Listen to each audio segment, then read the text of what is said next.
Привет всем, я София Ковберг. На этот раз я хочу рассказать об этой картине, которая называется «Танцующий и поющий цветок ириса». Вот почему волны, во-первых. Волны — это я хотела передать то, что есть невидимое человеческому взгляду, а есть то, что и видимое, но не всем. И поэтому есть такое понятие, как песня цветов, а ирис — это именно из тех цветов, которые лучше всего умеют петь. И вот именно как передать звук, который становится не только звук, но уже энергия. То есть это энергия пения, само пение цветка, как оно бы выглядело, и поэтому оно волнами.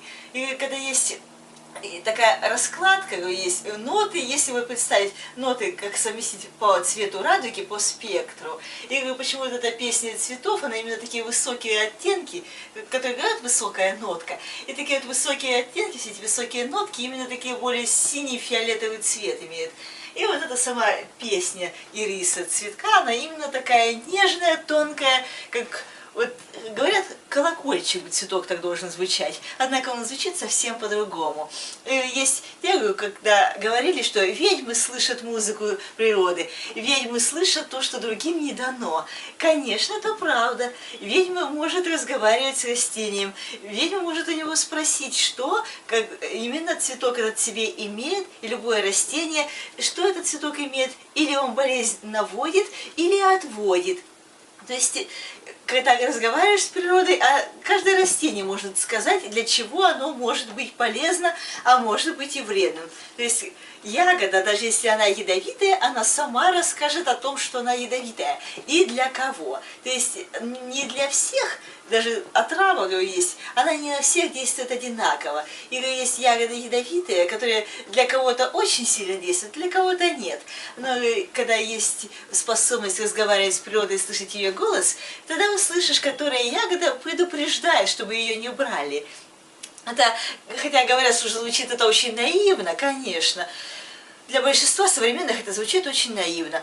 Я сама по профессии программист, хотя это мое образование и нормальный мой статус бизнес-леди, я занимаюсь торговлей на интернете, у меня есть целая сеть магазинов, и поэтому, когда мы можем это совмещать, с одной стороны, с научной, потому что я писала множество научных рефератов и выиграла конкурсы, я могу рассказывать как научный работник и современная бизнес-леди.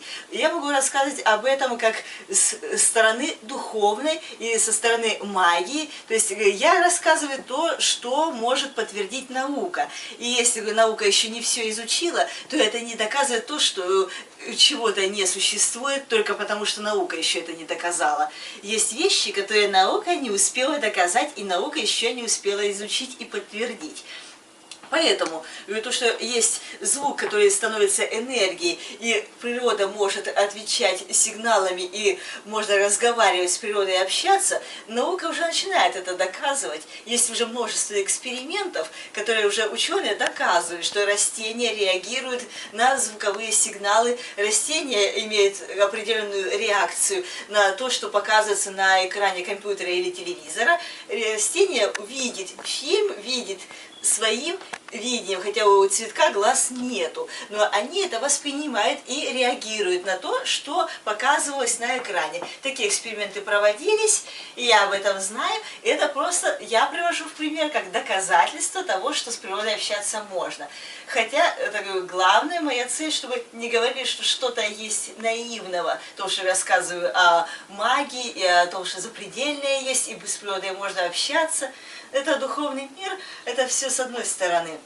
Но и когда я говорю о таких вещах, которые относятся к миру запредельного, к миру энергетики и биоэнергетики, я рассказываю только то, что подтверждается наукой, и то, что можно обосновать, либо в ближайшее время не будет доказано, а у меня есть возможность знать будущее.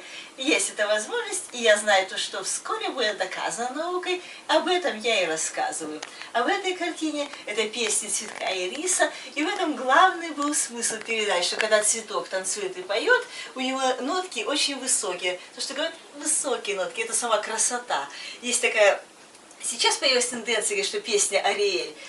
Ариэль не Ариэль, но вот этот цветочек, я бы сказала, поет гораздо красивее любой Ариэли. Потому что Ариэль — это человеческая выдумка, фантазия, а природа, она настоящая, и она намного больше спектр имеет, чем фантазия. Природа намного больше, чем то, что люди могут вообразить о ней. Но главное — увидеть, не только услышать, а увидеть. Поэтому общение с природой — это прежде всего общение как еще со своей сущностью, потому что люди тоже часть природы. Главная была идея запечатлеть красоту. То есть танец, есть песня, есть музыка, которые цветы тоже создают. У них тоже бывают праздники. Не только же у людей праздники бывают, у цветов тоже. И главная была идея показать, что вот он танцует, поет, и у него такой красивый спектр.